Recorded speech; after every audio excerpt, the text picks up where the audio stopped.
Estamos estudando sobre os valores da igreja. Os valores determinam a forma de ser. Alguém vai perguntar, por que ela diz? Por que ela faz isso? Por que não faz aquilo outro? Por que essa igreja é diferente da igreja tal? Por que aqui faz uma coisa que fulano, que outra igreja e outro pastor não faz? E a resposta para isso são os valores. Então a gente estudou o valor do amor ao próximo, foi o primeiro valor. E hoje nós vamos ver aqui um pouco, estudar um pouco sobre o segundo valor, que é o valor do evangelismo relacional. Às vezes as pessoas ficam perguntando, e às vezes muitas ficam até criticando, porque a igreja deixa de fazer certas coisas que outras igrejas estão fazendo. Era importante que elas estivessem aqui, para que elas pudessem entender o porquê das coisas, porque a gente faz do jeito que faz. Quem determina isso é o valor. Eu queria que você abrisse a sua Bíblia em Mateus capítulo 5. Mateus capítulo 5, a gente vai ler do versículo 13 ao versículo 16. É um texto muito conhecido. Amém? Todos acharam? Mateus capítulo 5, de 13 a 16. Eu vou ler aqui na versão da linguagem de hoje. Vocês são sal para a humanidade, mas se o sal perde o gosto, deixa de ser sal e não serve para mais nada. É jogado fora e pisado pelas pessoas que passam. Vocês são a luz para o mundo. Não se pode esconder uma cidade construída sobre um monte. Ninguém acende uma lamparina para colocá-la debaixo de um cesto. Pelo contrário, ela é colocada no lugar próprio para que ilumine todos os que estão na casa. Assim também a luz de vocês deve brilhar para que os outros vejam as obras boas que vocês fazem e louvem o Pai de vocês que está no céu.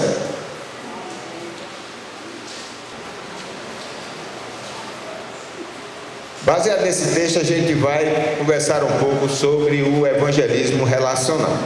Primeiramente, eu quero dizer a vocês que não existe uma forma de evangelismo certa e uma forma de evangelismo errada. Certo? Não existe isso.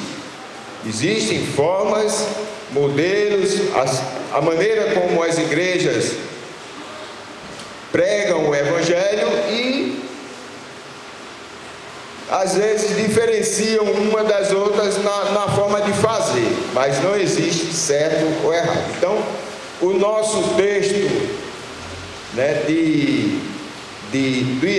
do valor número 2, que é o valor do evangelismo relacional, é esse que está aí.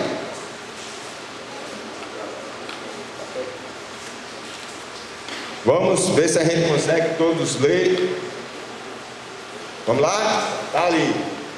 Entendemos que a evangelização é melhor viabilizada quando há um testemunho pessoal, onde o não crente vê a vida do discípulo de Cristo e se admira com a verdadeira mudança que nela acontece e resplandece.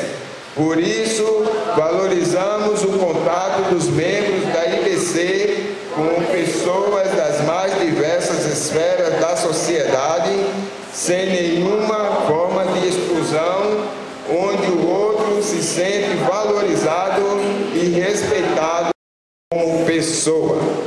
Isso é o texto da nossa declaração de valor referente ao valor do evangelismo relacional. Vamos ver assim um pouco o que é isso.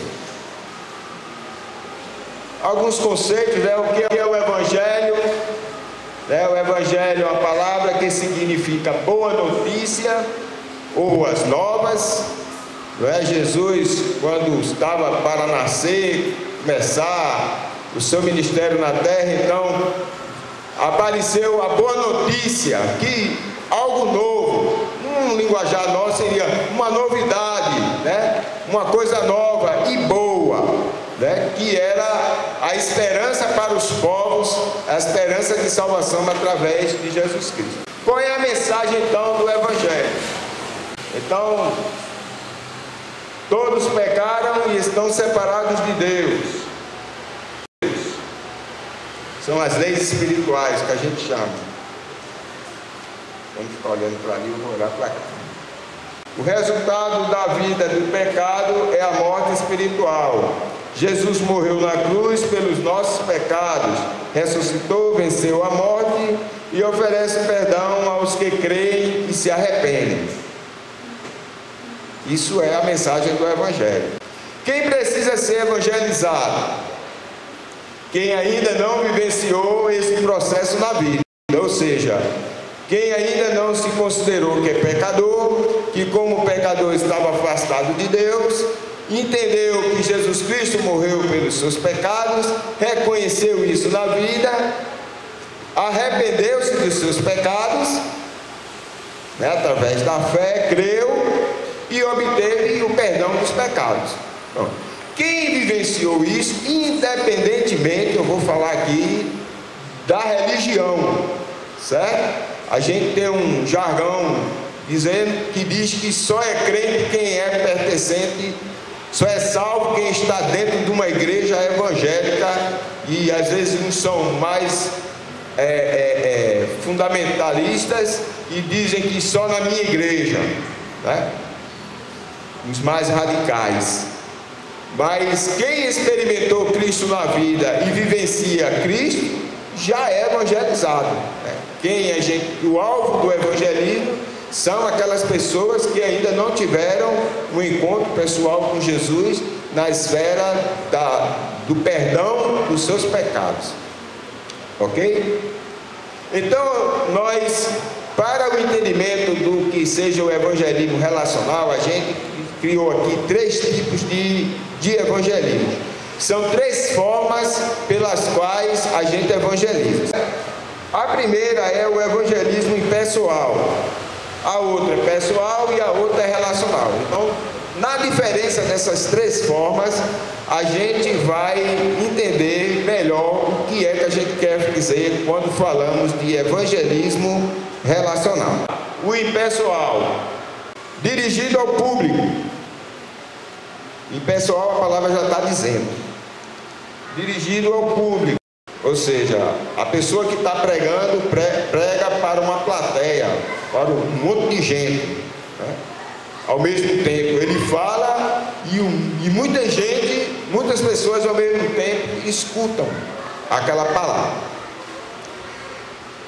Outra característica, não há interação entre o evangelista e o evangelizado. Ou seja, ele está pregando e está todo mundo ali. Tem momentos que as pessoas não estão nem prestando atenção, né, àquilo que o evangelista está falando. A mensagem é preferencialmente verbal, ou seja, falada. Geralmente ele vai falar daquelas 4 leis. Porque Jesus morreu, você precisa aceitar Jesus. Tá? Ela é momentânea, ou seja, dura aquele momento, né? Aquela foto ali, aquele instante em que você está pregando. Após a explanação da mensagem verbal, o evangelista geralmente ele faz um convite para quem entendeu aquela mensagem e deseja entregar a sua vida a Jesus. Esse seria o evangelismo impessoal. Quais são alguns exemplos? Temos muitos.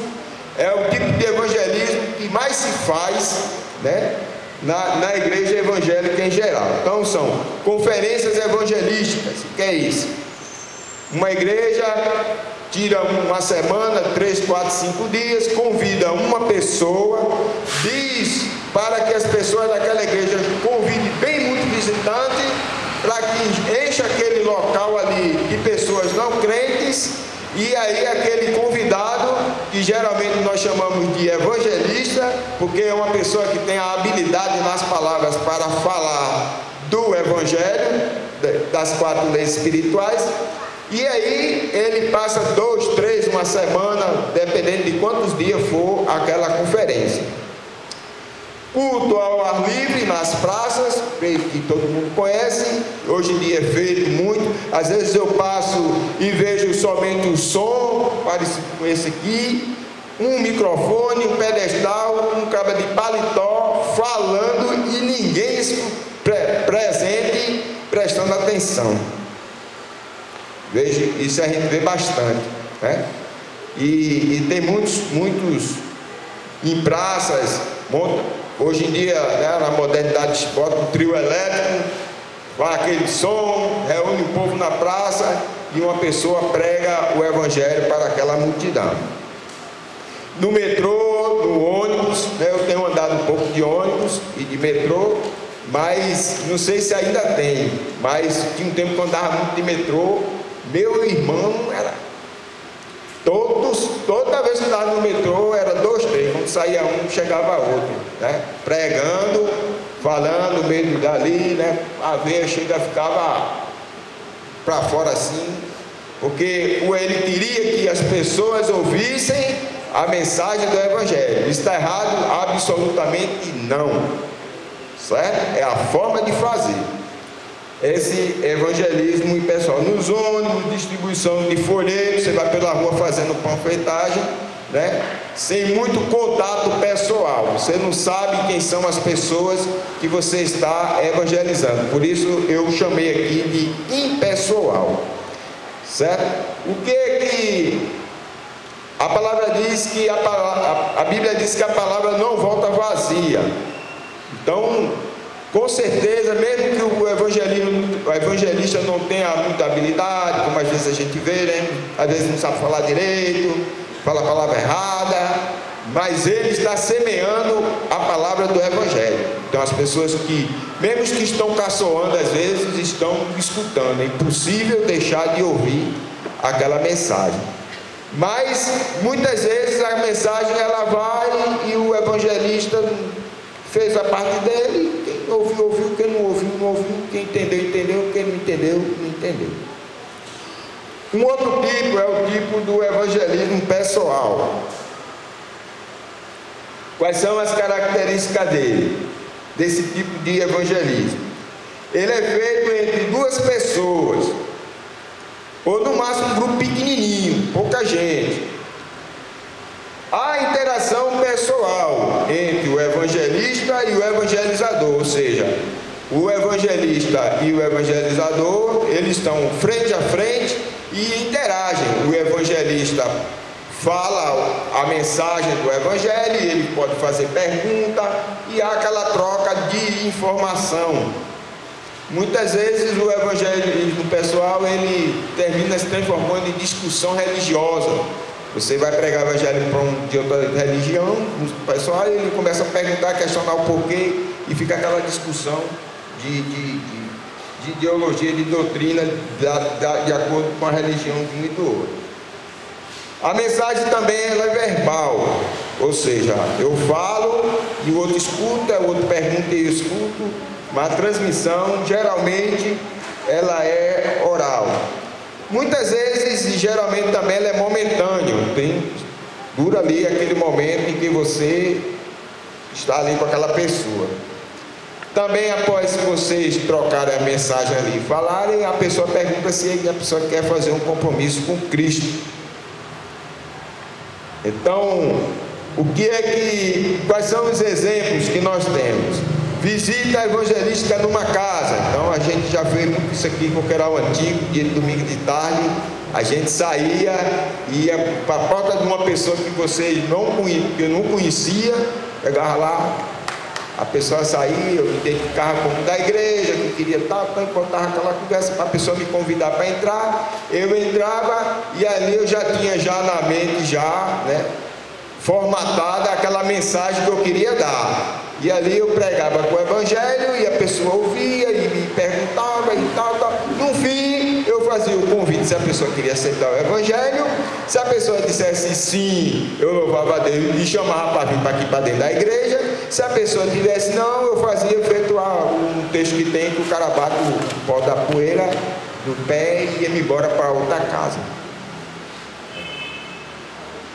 Então visita, tem gente que tem um dom, né, de evangelizar, tem uma paixão enorme. Você está numa fila, aí fica por ali, fica puxando um assunto. Quando a pessoa fala 2 dedos de prosa, a pessoa já entra já com uma mensagem do evangelho, fica só esperando uma brechinha ali para falar o evangelho. Então, durante a fila está andando e a pessoa está comunicando a mensagem do evangelho pessoalmente, um com o outro, interagindo e tudo mais.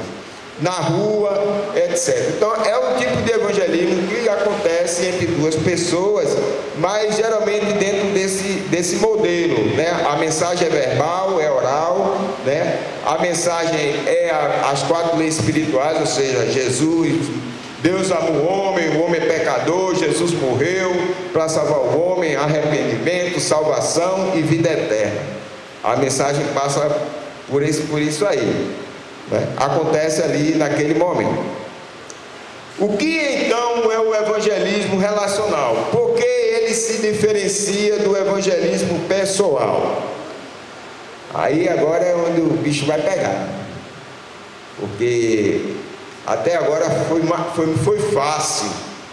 Às vezes a gente que um pouco tímido, e aí você vê aquele evangelista com aquele ardor no metrô pregando, aí você olha assim: rapaz, eu não tinha coragem de fazer isso não. O irmão aqui da igreja já saiu daqui.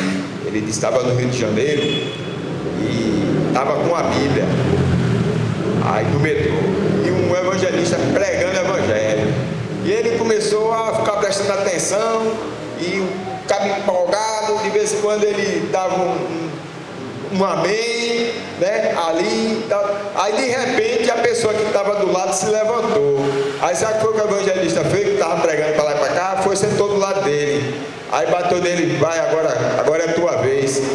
Aí o cara travou, aí ficou, disse algo, o cara com a Bíblia na mão. Aí disse: e agora, eu vou ou não vou? Aí ficou com a vergonha toda acanhada, terminou indo fazer, né, todo sem jeito, porque aquela não era a forma dele evangelizar, né?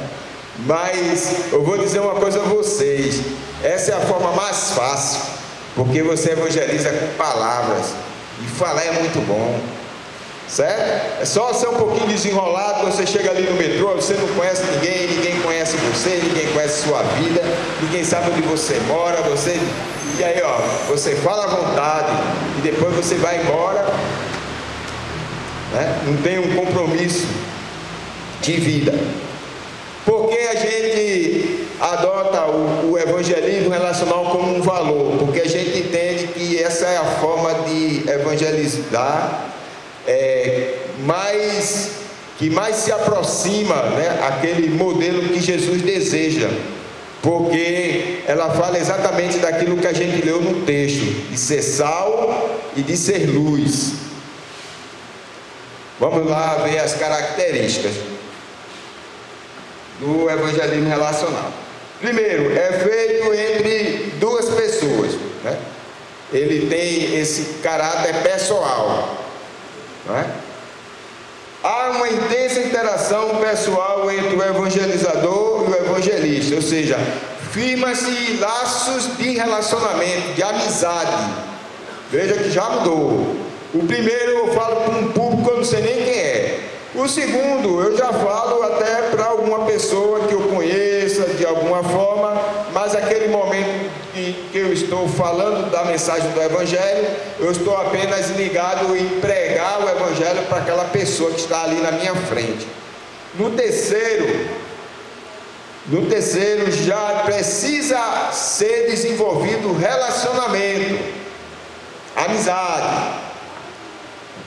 Acontece no relacionamento, não acontece na rua, no metrô, no ônibus, numa fila, entendeu? Ela acontece no relacionamento, no dia a dia do relacionamento. O que é a mensagem? Aí vai agora começar a ver mudanças significativas. Nos primeiros modelos, a mensagem é oral, são palavras. No relacional, a mensagem é a vida. Assim resplandeça a vossa luz. Vou falar aqui na versão mais tradicional. Assim resplandeça a vossa luz diante dos homens, para que eles vejam as vossas boas obras, e eles possam assim, diante disso, se achegarem a Deus e glorificarem a Deus. É a vida, é o testemunho. O evangelismo relacional, você evangeliza primordialmente pelo testemunho. Pelo testemunho, certo? O tempo é indeterminado. Em outras formas de evangelismo, o que é que acontece? Você pregou ali, terminou, você vai embora, certo? Às vezes acontece o quê? Você prega o evangelho a uma pessoa uma vez, a pessoa diz não. Prega a segunda, a pessoa diz não. Pega a terceira, não, você já fica capaz de ficar bem incrédulo, não quer nada com Cristo. Eu só vou fazer o que eu vou pegar só mais uma vez. Se ele não aceitar Jesus, eu vou deixar para lá. E deixa para lá. No relacional não tem essa questão do tempo. É indeterminado, dura a vida toda, dura o relacionamento enquanto existir, enquanto estiver vivo, ele dura. Mesmo que se mude, continua os contatos, continua o evangelismo. Continua após a conversão, no discipulado. Então, é algo que é contínuo, o evangelismo relacional, certo? Contínuo. Vamos ver aí algumas implicações. Então, a exemplo, a familiar, né? Às vezes você prega, às vezes a pessoa é crente, na família só ele é crente, e ele não pratica o evangelismo relacional. Muitas vezes porque nos laços familiares não tem esse clima de relacionamento para que haja o campo para a prática do evangelismo relacional. Mas na família, né, dura a vida toda. Enquanto a esposa não for convertida, o marido que se converteu, então ele vai mostrando os reflexos da nova vida em Cristo, para que a esposa comece a ver as mudanças na vida daquele homem e vice-versa, e chega um momento em que ela chega assim, que assim, não posso deixar de me encontrar com esse Deus, não posso deixar esse Deus, porque eu estou vendo que esse Deus ele faz e ele acontece na vida das pessoas. Quando acontece uma conversão no evangelismo relacional, geralmente é uma conversão mais sólida, mais embasada, porque existiu um tempo de convivência, de mudança, de transformação. Então, quando a pessoa se converte, realmente se converteu. Nessas outras formas de evangelismo que eu falei anteriormente, muitas vezes a pessoa se converte pela emoção, a eloquência do evangelista, e essas coisas cria aquela atmosfera, aquele clima, e a pessoa levanta a mão. Então, na realidade, não era aquilo bem que ele entendeu que vivenciou aquela experiência na vida. Então é família, um amigo do trabalho, da faculdade, vizinho, pessoas próximas, grupo pequeno, é um celeiro fabuloso para você praticar o evangelismo relacional. Quais são as implicações para o evangelista na prática do evangelismo relacional? Primeiro, o testemunho é o estilo de vida do cristão. A gente precisa mostrar a transformação que Cristo faz em nós. Então meu testemunho é meu estilo de vida, a minha forma como eu vivo diariamente nas minhas relações, nas minhas transações, nos meus negócios, nas minhas atitudes. Tudo isso espelha uma vida nova, transformada pelo Evangelho de Jesus. E aí não é muito fácil, a parte mais difícil está aí. Mas aquele que quer ser discípulo de Jesus Cristo precisa ter esse compromisso de testemunho pelo exemplo do próprio Cristo. Por isso que nós valorizamos o evangelismo relacional, porque as pessoas precisam vivenciar na prática o evangelho de Cristo nas suas relações. Então, o testemunho. Sabe o que é que eu... Se eu perguntar aqui, quem é que sabe dar seu testemunho pessoal? O que é que você vai dizer? Ei, Lucas, diz aí. Tu ia dizer o que se fosse dar teu testemunho pessoal? Ia fazer assim, ó. Fala para o canal dele aqui. Hã? Fala para o canal dele aqui. Como é, rapaz? Ia jogar pro outro, é. E aí, Barulho? Dê aula aí, mano. Eu sei que você é o cara. O pessoal precisa ficar com a vida dele. Com a vida, né? Então, verbal. O que é o testemunho? Quem eu era?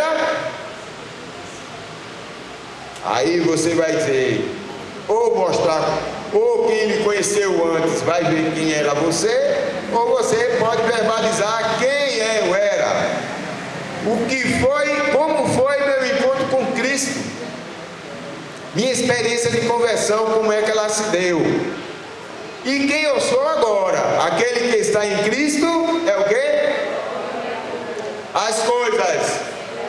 Já o quê? E eis que tudo. Isso é o testemunho do crente. Agora o crente se converte e continua no passado, trazendo de volta as coisas velhas, não consegue dar testemunho. E aí ele, como não dá testemunho, ele vai ter dificuldade de praticar o evangelismo relacional, porque ele acontece com a vida. Então o testemunho é isso, quem eu era, como foi meu encontro com Cristo e quem sou eu hoje, né? Outra implicação, oração constante pelas pessoas, né, que está sendo evangelizada, né? O compromisso de oração não acaba nunca. O evangelismo relacional é permanente, ou seja, a relação ela é permanente. Você vai, você muitas vezes pode até não entender, não saber que aquela pessoa está sendo influenciada pela sua forma de vida, mas está. E no determinado tempo ela vai entregar a sua vida a Jesus, e quando ela entregar a vida a Jesus, ela vai dizer: eu me converti por causa do testemunho de fulano. A gente vê muito isso no nosso acampamento, quando a gente faz o batismo, em que aquela pessoa que está sendo batizada, ela diz que se encontrou com Jesus Cristo por causa de fulano de tal, porque foi pelo testemunho de vida daquela pessoa que ele entendeu que Cristo era coisa boa, que realmente o Evangelho é uma boa notícia, é algo novo, algo bom, e a pessoa é atraída pelo Evangelho. Irmãos, a nossa igreja e a igreja evangélica de hoje, que se chama Igreja de Jesus Cristo, precisa vivenciar esse tipo de evangelho, porque o mundo está desacreditado, o mundo está desacreditado de palavras, tem muito discurso e pouca vida. É tanto que os padrões estão invertidos, e quando você fala de de algo que tem a ver com o ensinamento de Cristo, com o padrão de Jesus, o povo chega, se espanta e muitos vão caçoar até, mas se você permanece firme naquilo ali, ele vai entender: rapaz, realmente esse aqui é autêntico. E isso que contagia. E você às vezes não pode, talvez você não saiba nem dizer um jargão evangélico muito, que se usa muito: quantas pessoas ganhei para Cristo porque você não pregou e a pessoa disse a você: eu me levanto a mão aqui e me converto. Porque muitos vão se converter na sua relação com Deus, né? Então, após a conversão, continua o discipulado. Discípulo que gera discípulo, aquela pessoa já vai influenciar outro e por aí afora, certo? Ensinar o discípulo a fazer o mesmo. Então, é a reprodução, tá? Ensinar quem está coberto ali, né? Discípulos que geram discípulos de Cristo. Isso é uma frase que marca o valor da nossa igreja. A gente crê que o Evangelho transforma e que as pessoas devem reproduzir isso na vida dos outros.